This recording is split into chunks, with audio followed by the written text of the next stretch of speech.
A continuación, tengo el agrado de dar la palabra al presidente de la República de Colombia, Gustavo Petro Urrego.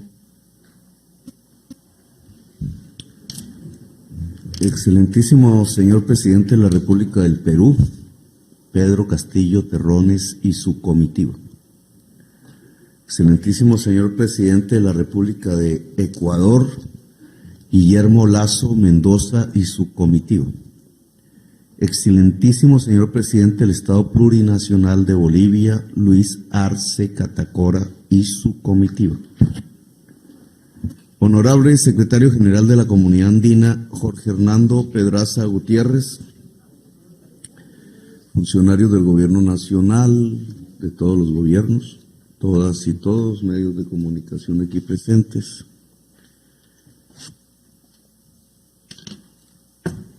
Si ubicamos esta reunión en el contexto mundial, en el globo, en nuestro planeta, salta a la vista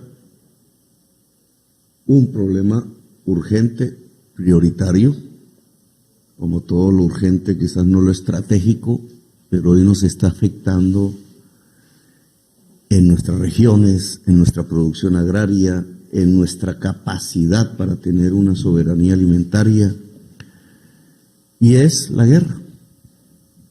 Hay una guerra que amenaza extenderse en el tiempo y en la geografía, vinculando diversos países de una y otra manera y afectando aún más las débiles condiciones económicas, sociales y ambientales por las que atraviesa el mundo.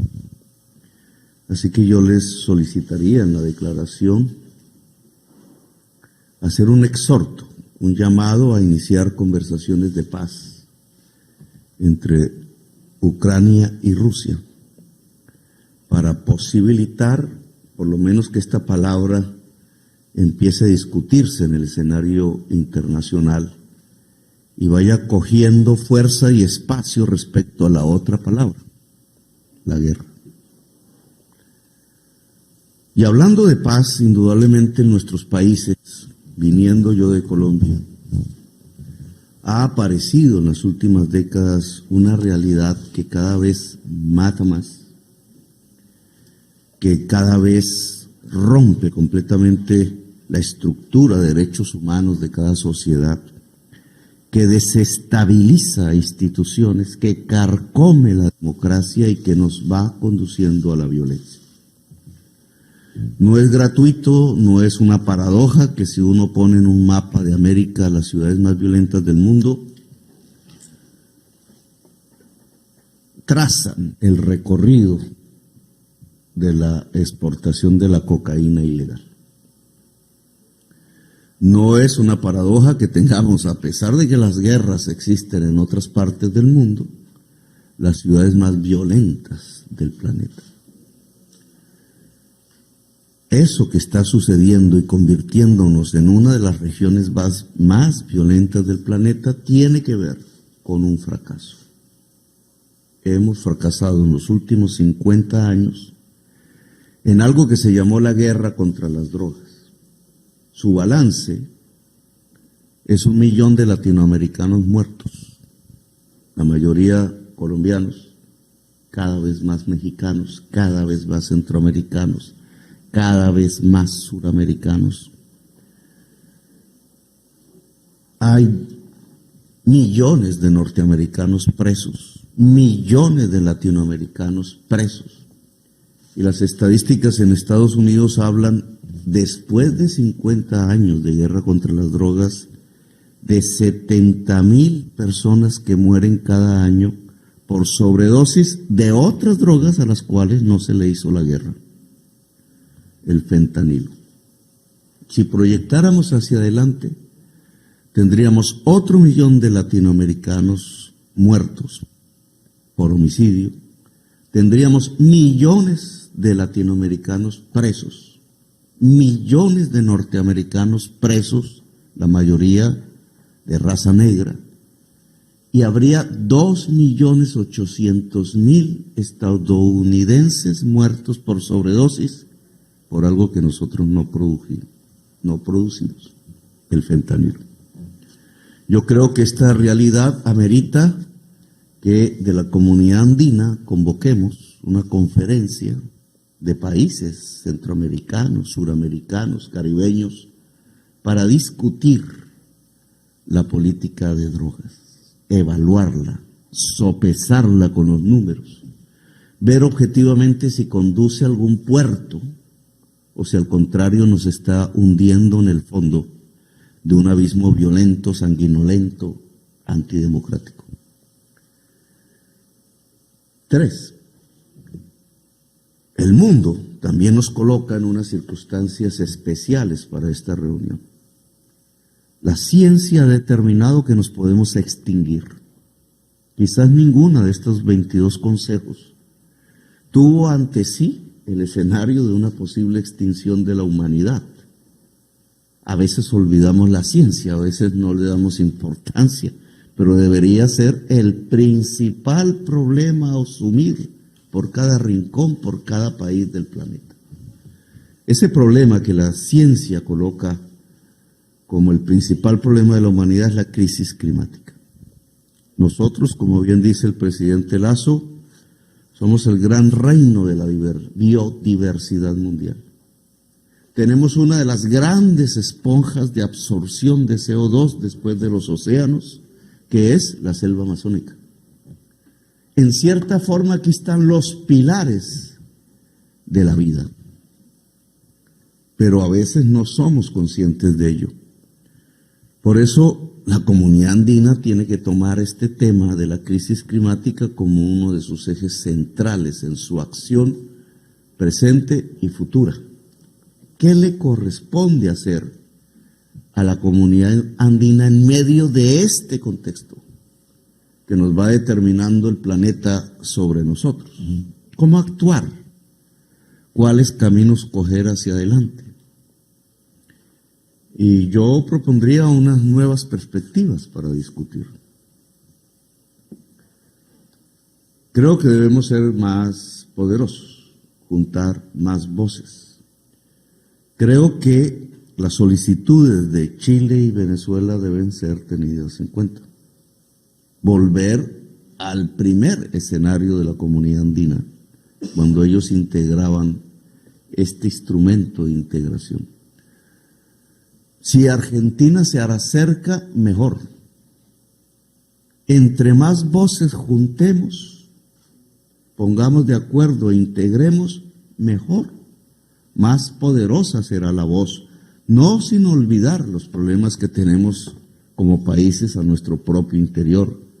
Si Colombia lo que tiene es una violencia eterna, por ejemplo. Si los mecanismos de la democracia se están desgastando, qué bien sería que la comunidad andina pudiera ampliarse bajo un acuerdo mínimo.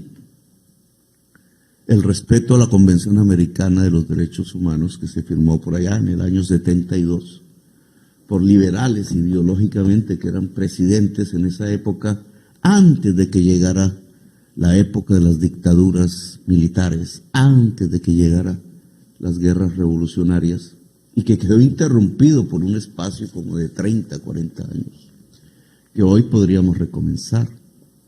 Pero para eso la comunidad andina tiene que tener poder. Si logramos integrar de nuevo a Chile, Venezuela, Argentina como un nuevo escenario, yo creo que esto cambiaría sustancialmente y que nuestra voz se escucharía mucho más claramente en los escenarios mundiales. Dentro de las perspectivas de lucha contra el cambio climático, se nos coloca una serie de objetivos que deberíamos planificar como estados. Una planificación multilateral debería aparecer, como bien lo propusiera la CEPAL en la fundación misma de la comunidad andina. La planificación de, por ejemplo, tener una red eléctrica integrada con fuentes de energía limpia, exclusivamente. Un aporte en la mitigación de la crisis climática. Lo podemos hacer, prácticamente la red está. Lo que hay que llenarla es de fuentes de energía limpia y las fuentes están. Nuestra región es llena de sol. Si incluimos a Chile y si incluimos a Venezuela, nuestra región es llena de sol, llena de vientos, llena de agua. Alguna vez escuché en algún discurso de estos por televisión, en algún escenario de integración, a diversos presidentes mirando la integración suramericana como un proceso de integración energética tal como inició la Unión Europea. Pero lo hacían sobre la base del carbón, del petróleo, del gas. De hecho, nosotros fuimos el quinto exportador mundial de carbón. Y muchos aquí son potencia en el petróleo y en el gas. Sin embargo, ese mundo va en extinción, se está acabando. Si no se acaba ese mundo, se acaba la humanidad. Luego aquí tenemos la oportunidad de planificar otra vía, que es precisamente una integración energética. Entre más barata sea la energía eléctrica en nuestros países, más posibilidades de desarrollo, solo que las fuentes de esa energía deben ser las fuentes limpias. El sol, el agua, los vientos, y aquí habría toda una planificación para empezar, para impulsar y hacer en el corto plazo, porque no tenemos más tiempo. Y hablaría de la conectividad, hablaría de la necesidad de expandir la universidad que nosotros los colombianos no conocemos. La Universidad Andina Simón Bolívar. Yo le pediría a mi canciller que en diálogo con el ministro de Educación planteemos el programa de expansión de la universidad en el territorio colombiano.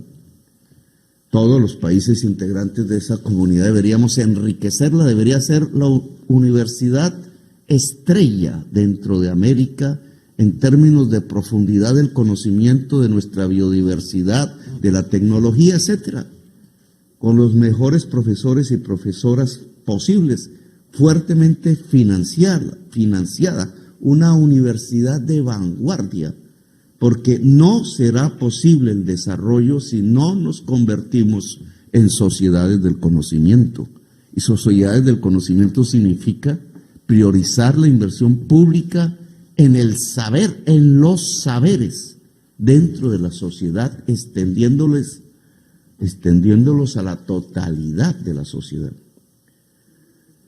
Y finalmente, yo creo que todos estos temas, mayor fortaleza de la integración, más planificación, descarbonizar la economía a partir de tratados de recuperación de la selva amazónica y de la red eléctrica con fuentes limpias, de expandir sociedades del conocimiento, es cómo podremos plantear, como en el inicio de esta comunidad se dijo y se propuso como un objetivo, la industrialización de nuestros países. País que no se industrializa es pobre. La riqueza se genera en la agricultura, en su industrialización y en la industrialización. Y por tanto, tal como los fundadores de esta comunidad dijeron, a nosotros nos corresponde planificar la reindustrialización o la industrialización en términos del siglo XXI de nuestros países. Gracias, señor presidente Lazo. Un evento